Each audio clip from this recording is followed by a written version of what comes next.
Oh hey, it's me, Zero the Flash Themer 25. Today I am gonna do something new. And what's something, you may ask?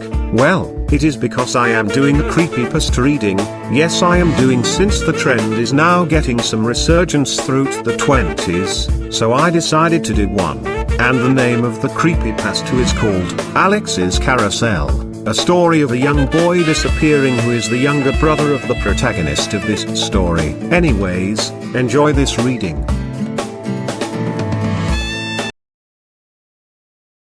Alex was an odd child, to say the least. Dark, lonely, a typical misunderstood boy, as some may say. Of course, this must be told in the past tense, seeing as he's not around anymore. At least I think. Alex was my little brother, you see. Mum and Dad didn't really get to talk to him much growing up, due to work and other business such topics, so I pretty much served more as a mother to him rather than an elder sister. I suppose perhaps I wasn't a very good mother, though, since, no, I'm jumping ahead of myself. Let me start at the beginning. It all began August 8, 2011. It was a rather hot summer day, just like every summer tends to be here in the south. Alex and I were heading towards a carnival which came into town 3 days per year. I had planned to meet up with some of my friends, though of course they ditched me, so it was just my brother and I.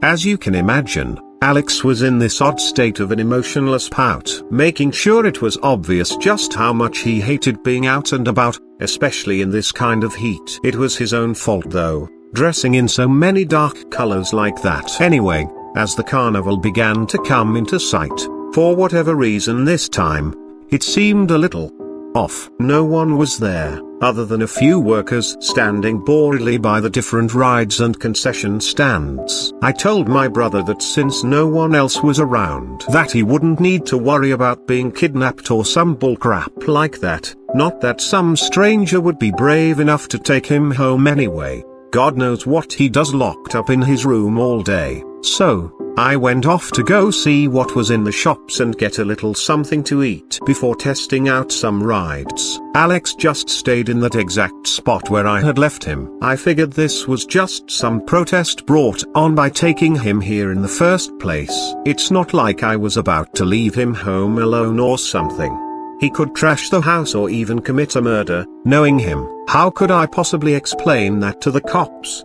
let alone my parents? Well, anyway, that spot that he stayed in was right outside the old carousel in this carnival. For some reason, people had a tendency to spread weird rumors about having scary dreams and unnatural nausea after riding this carousel, so a lot of them normally just stayed away from it. But Alex, he just stood there. He didn't really seem interested nor disinterested in it, he just stared at it. I couldn't tell whether he was really that fascinated by the old structure or if he was just spacing out. It happens, right?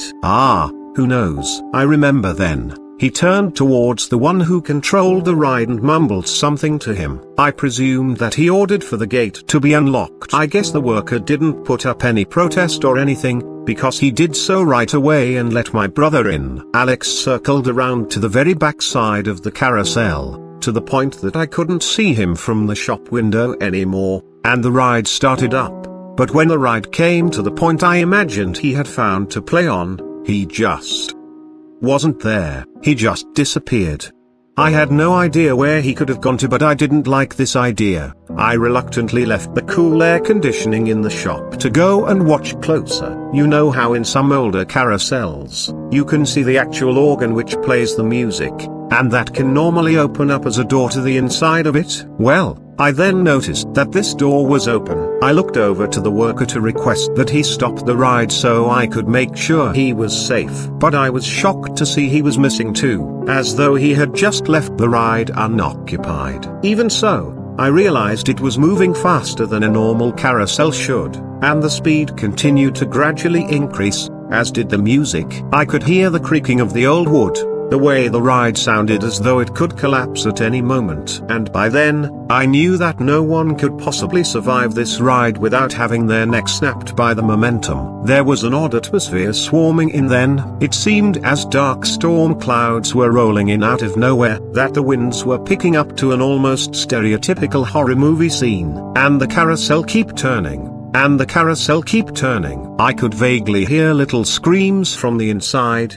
Alex's voice mixed with a chorus of others. I covered my ears in shock and terror, but then, as the carousel and music and wind all slowed down at once, that screaming ceased. I slowly looked up to see the carousel, halted from its brief reign of terror, now completely still as though nothing had happened. The sun shining just as it had only moments before. And the man who controlled the ride had returned as well, simply standing there at his post. "Well, kid," he gruffed at me. "Are you getting on or not?" I then noticed that there was a line of other children behind me. I had no idea when they had gotten there, or how I didn't notice sooner. But I suppose that didn't really matter anymore. I simply nodded to the man and boarded the ride, just like the routine always is, and it ran through just as a normal carousel should.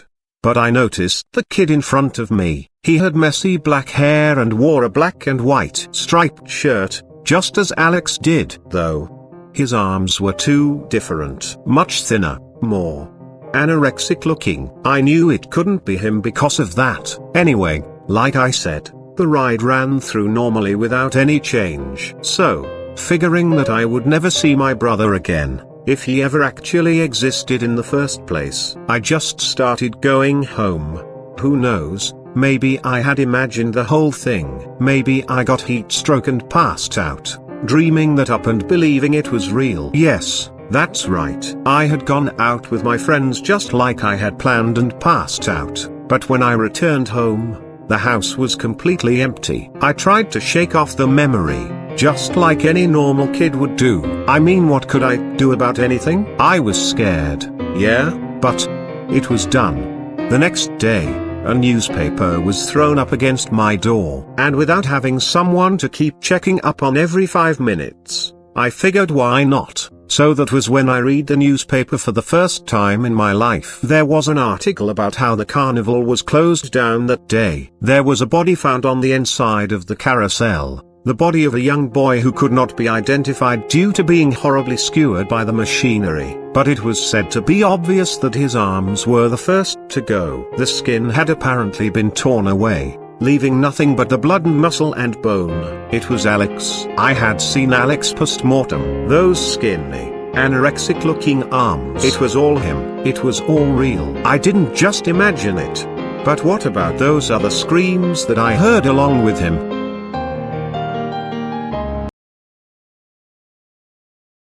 Did you enjoy the story that we finished reading? If so, put it down in the comments. Also, I will give this story a 7 out of 10, since I really liked the premise of when young emo kid disappearing but later turn out dead by accident. Though I wish the end would be much better if the parents should give their DNA to the dead remains of Alex, in order to know that the remains were their sons. Anyways, see you next time for more videos on this channel.